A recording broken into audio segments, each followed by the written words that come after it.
5 stars. Ooh, that sounds like a live version of that song. That definitely is a live version.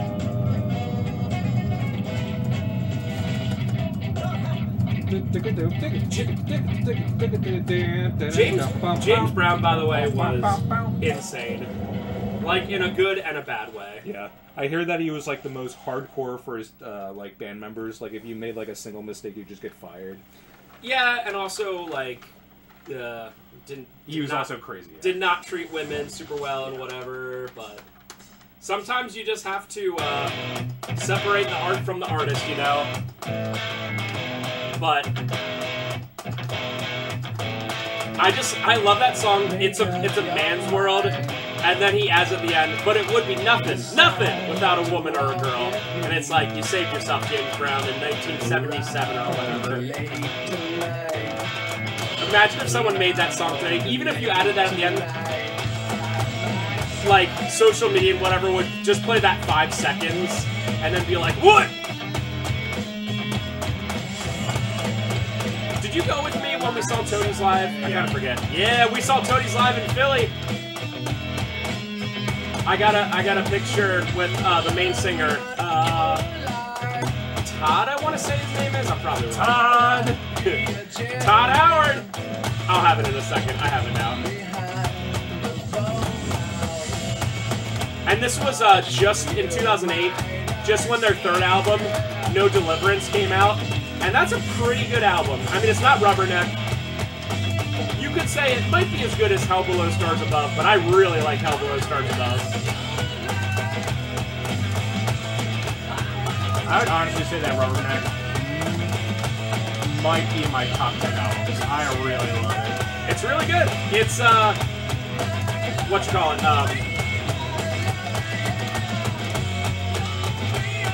alternative southern rock, I guess would be the best way of putting it.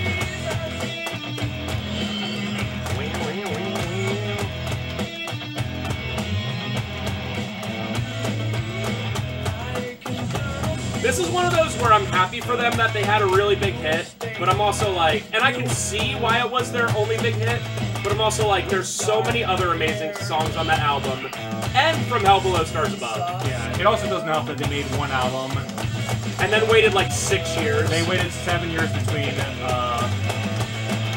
Hell Below, and then another 7 years for No Deliverance. I think they came out with a 4th one then, which was also like 5 years afterwards. I might be wrong there. I know they did come out with a 4th album. You know, speaking of bands from the mid-90s, you know a band that I'm like always so grateful that they got as big as they did is Presidents of the United States of America. I know they have absolute bangers, but that's easily a band I could see that would just never get big at all. Yeah.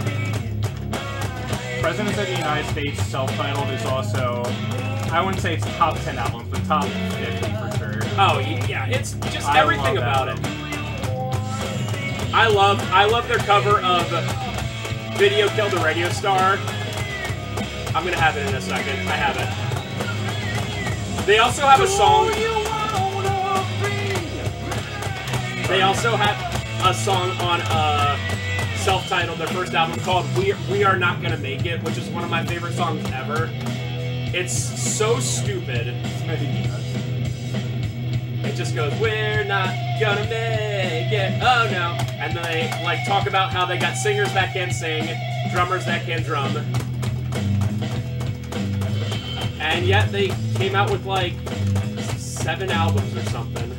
You know another band, despite being super good, that I'm always surprised got as big as they are, is Cake. I like, it blows my mind that a band that like essentially is alternative with ska elements, I'm like, how did Cake ever get big? And I'm not saying they're bad. I love the band Cake. I love their albums. I love their singles. I love everything. But that's easily a band that I'm like, how did they get big? How did the general public go, oh yeah, this?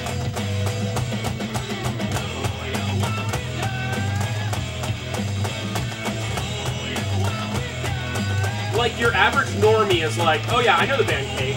What?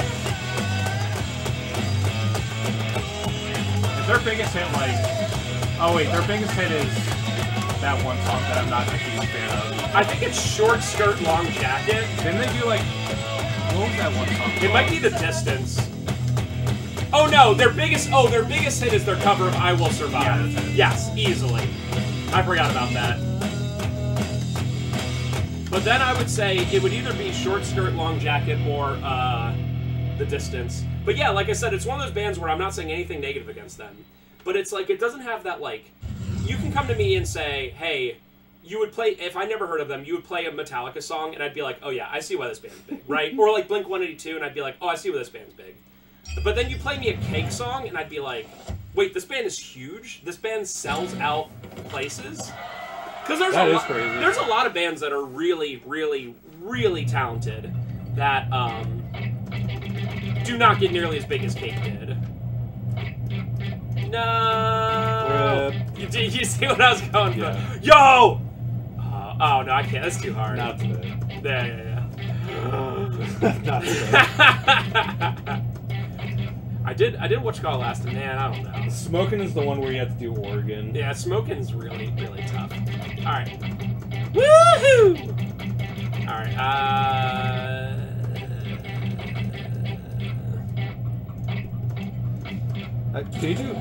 can you do Adam's song? Yeah. I just want to hear that song.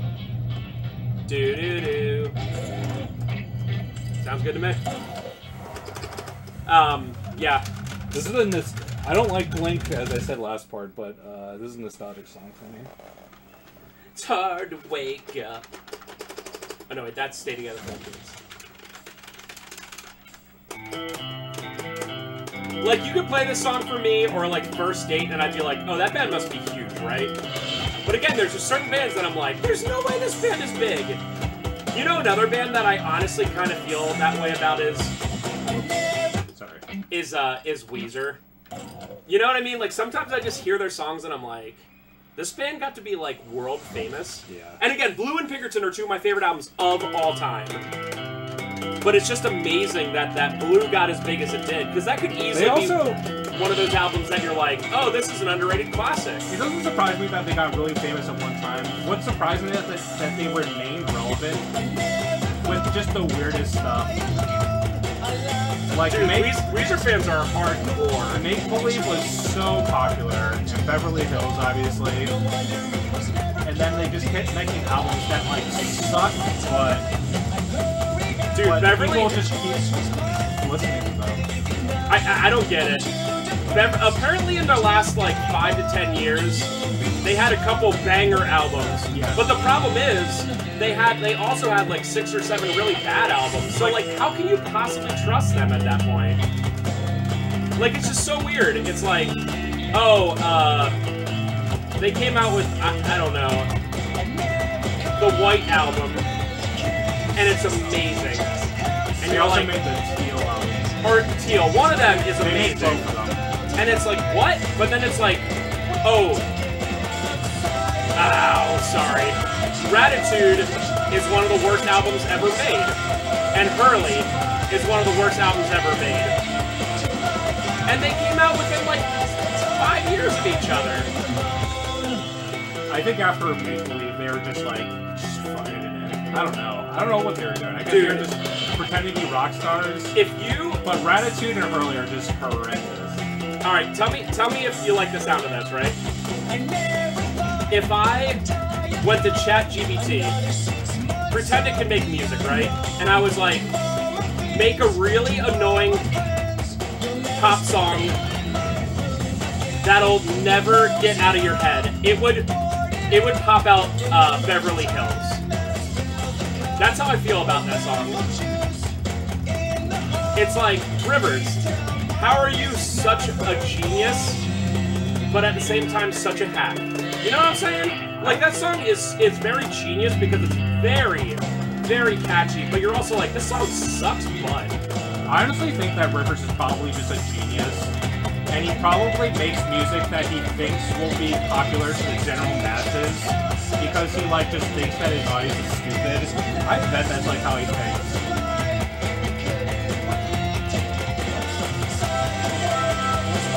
I think he's just still butthurt 30 years later that no one liked Pinkerton at the time. I could easily see it.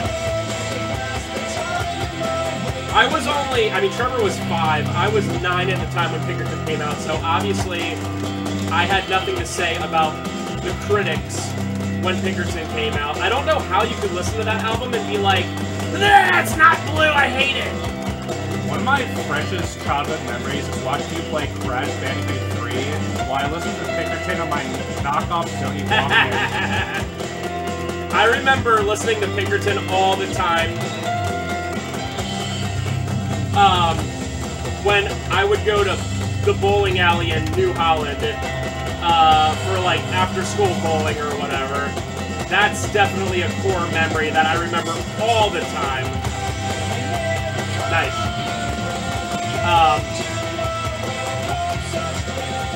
You know, probably I understand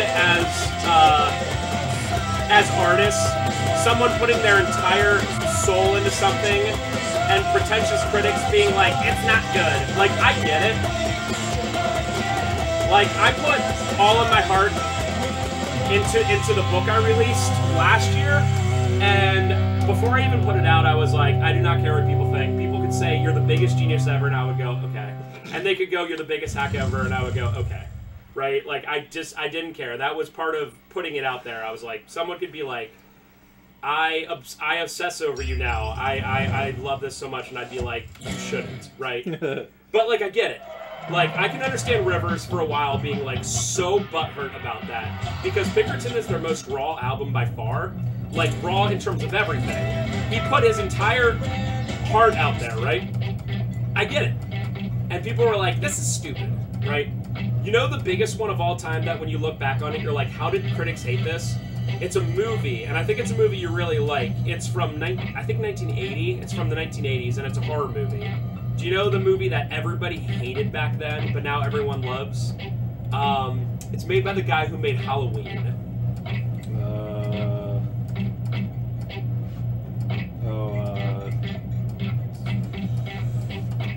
I know what you're talking about. Just tell me. John Carpenter's The Thing. That movie came out, and every critic was like, this is shallow and pedantic, this is trash, this is awful. And I look at it and I'm like, I first watched it, I don't know, when I was like a teenager, so like in the mid-2000s or whatever, 20 years later. And at that point already it became a classic. But when that movie came out, people were like, this is garbage, this is awful. And I'm like, how in the F is that even possible? It is just amazing. And I remember watching a video about that, like, critics' responses at the time, and it was just like, why is it so realistic? And it seemed like a lot of the critic was just like, why is it so dark? Like, who cares? Get me. I like this song. I don't like the chart. I keep randomly missing.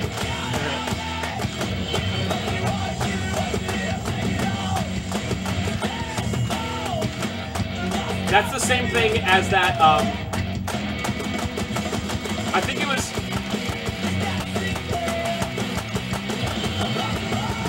that IGN article, review about Pokemon Alpha Sapphire, where a negative they gave was too much water. So you know what I'm talking about. Yeah, I remember you bring this up. I have no idea when. It might have been like a year or two ago. The thing about Alpha Sapphire and Omega Ruby is that it literally has too much water. I love it! I don't know anything about the game, so... So the thing about Ruby and Sapphire is that the theme is Groudon versus Kyogre, which is like land versus water. So I guess they felt a need to do equal amounts water roots and land roots. But water roots are so boring in Pokemon because they all look the same. So they literally were correct. They were literally correct. And I don't know why I keep missing it. It's not the guitar.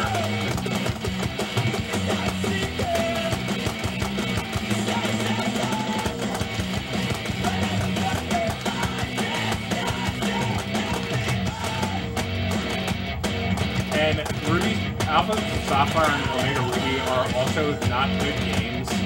It's just amazing how... Wow, we didn't... I'm sorry, I missed a bunch. And I don't know why I should have FC'd that song. It's whatever. I feel like I would have FC'd that on GH3 or whatever. I don't think we're gonna gold star some songs. Like when we get to like 25 or 6 to 4. Yeah. Oh, no. When we first started this, I was like, I don't care. But didn't in Rock Band 2, we got to the point where we couldn't gold star a couple songs and we were like, absolutely screwed. I got a 4-star. Rip. God dang. Dude, I kept missing and I know how to hit it. It wasn't hard. Alright, let's do 2 more songs. I saw another GH3. Can I do another Rock Band 3 one? Is that cool? I mean, the more that we knock off, the less we have to do it in the future. You play bass. Sight read, baby! Although Spencer sight reads everything.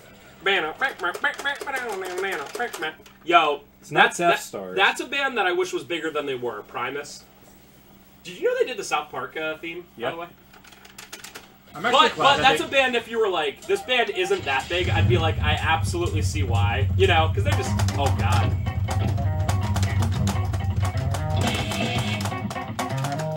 Let me practice this. Sorry. All right. That's hard. I'm gonna be doing that for 4 minutes too. Oh yeah, you are. And just imagine, Les Claypool is singing while doing that. It's insane. Do you know that Les Claypool tried out for Metallica? This is true. When you know Robert Trujillo? Yeah.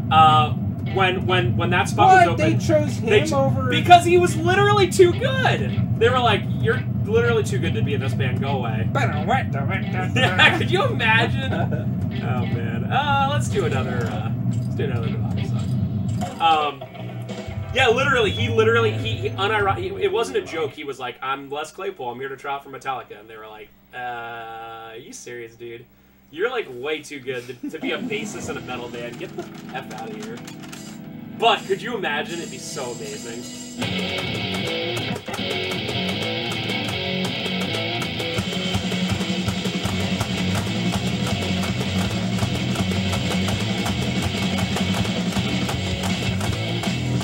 Okay, never mind. Sorry guys. I know that's 2 in a row. That was just too annoying. Let's go further up this way. And let's do... Alright, 5 songs up. Ready? 1, 2, 3, 4, 5.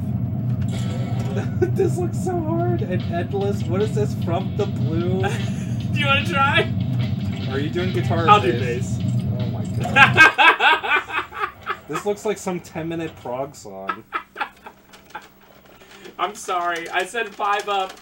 Alright. If this is, like, impossible, it might be a 3... Oh, this is Endless Sporadic. Oh my god, it's gonna be impossible. Why was that? Why aren't you playing that? I don't care. What's going on?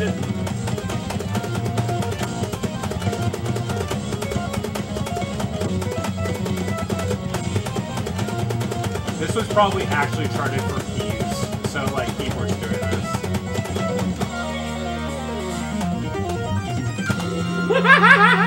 Let's go. Alright, this will be the last song. I'm liking this so far. I played with one note.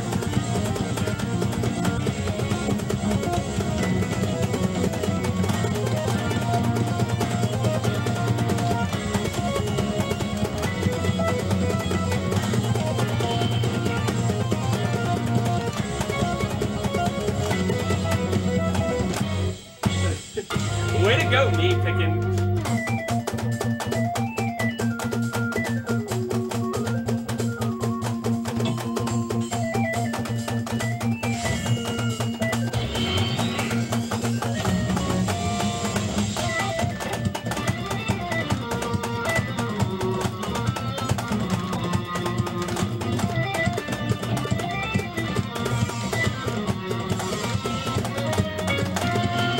Why do I keep missing?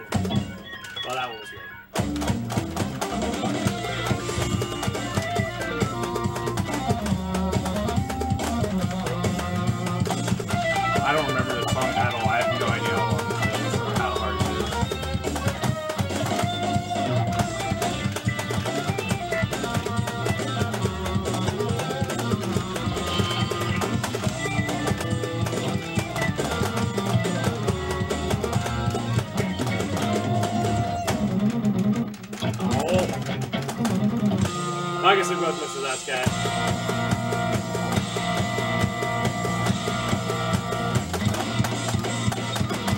No, dude.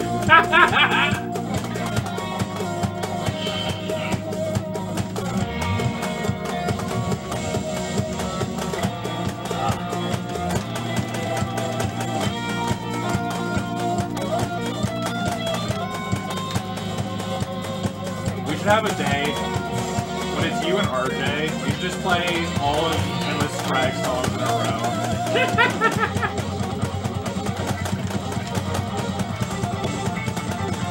I wonder how many they have. Like, I bet they have 10 million songs. You're right. You're probably right. Yeah! Whoa! Oh god. Can we use it? Oh god, I'm sorry.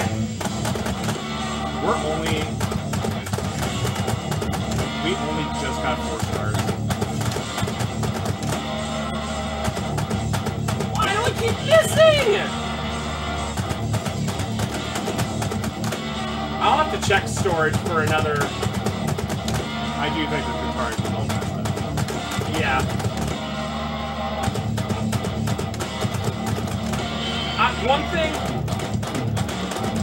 One thing I'm confident in is my strumming skills.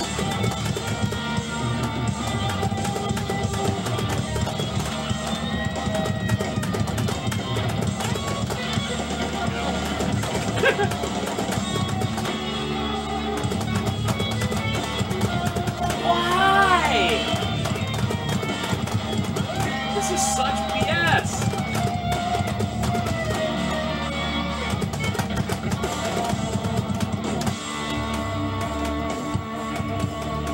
Dude, this song slaps.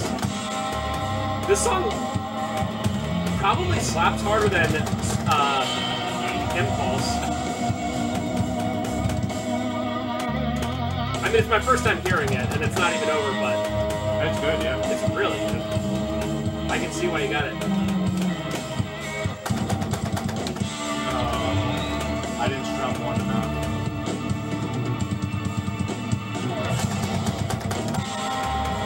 I'm gonna keep it because you get more SPs than me.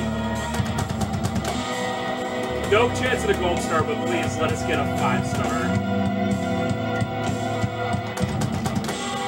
The problem with songs like this is it could literally end in 5 seconds. Or 5 minutes.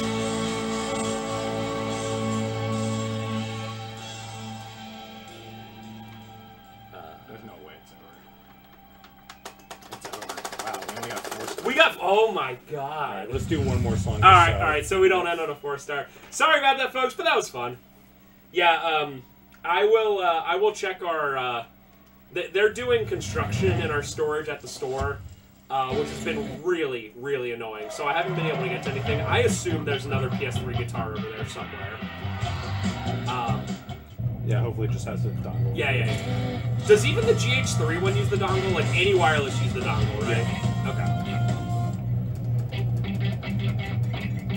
Good song. That was a really good song. Selkies and challenging. Dude. Are you kidding me? It's just because the singing is one way or another harder than Selkies. It's just because the singing is just Sorry, let's screaming. do a Weezer song. We were talking about them all day. Bruh, you know we get no down, yeah, or that This one? hash piper if you're wondering. Yo, I'll take bass. Reminder that the bassist, I don't know his name, I think it's Mikey. Reminder that the bassist that joined Weezer after Matt Sharp left was that with them for one album and then went crazy and put himself into an institution because the Green Album was so bad. No, that's not the reason. He was like, I can't be part of this. Did he actually put himself in an institution? Yes. That's crazy. That's why Scott Schreiner, or Shiner or whatever, joined after Green Album. Oh, come on! That is not me.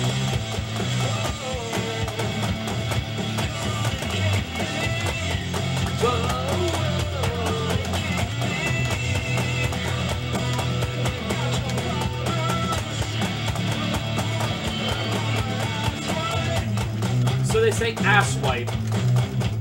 What did they say last time? They never censored ass. I have no idea why they did it for, Was it Police Truck by Dead Kennedys? No, I think that's a song where they said it. No, I think Police Truck they did censor it. I have no idea why. It actually makes no sense. You know the weirdest thing about Green Album? Thank God. The weirdest thing about Green Album is it has what is statistically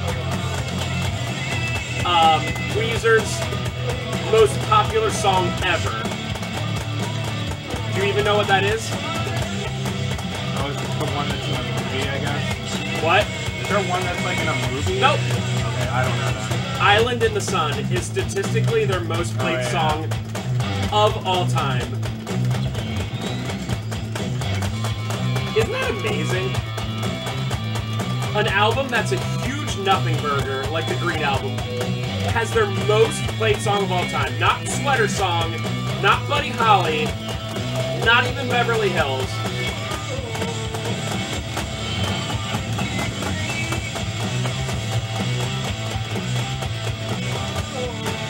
That's just so amazing to me. Kind of reminds me of how like Metallica's most popular song is Nothing Else Matters, which is just like a really weird song that doesn't even like represent them as a band that well. You got your bitch. Come on, Ding Bros. I got it. Kind of funny to do this one. I don't know why.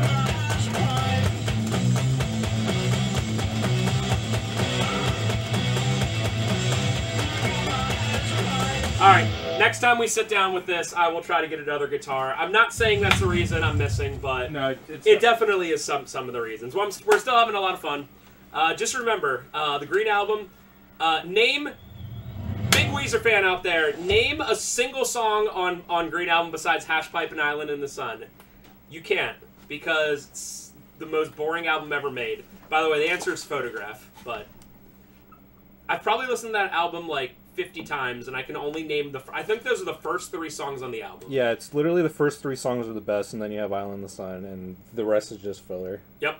And it's a 10-song album. How can you have a 10-song album and have 7 filler songs? Alright, guys, that's it for right now. Next time, like I said, I'll try to get another guitar. We'll get more gold stars, but we're still having a good time. I hope you're having a good time watching. Okay. Bye-bye!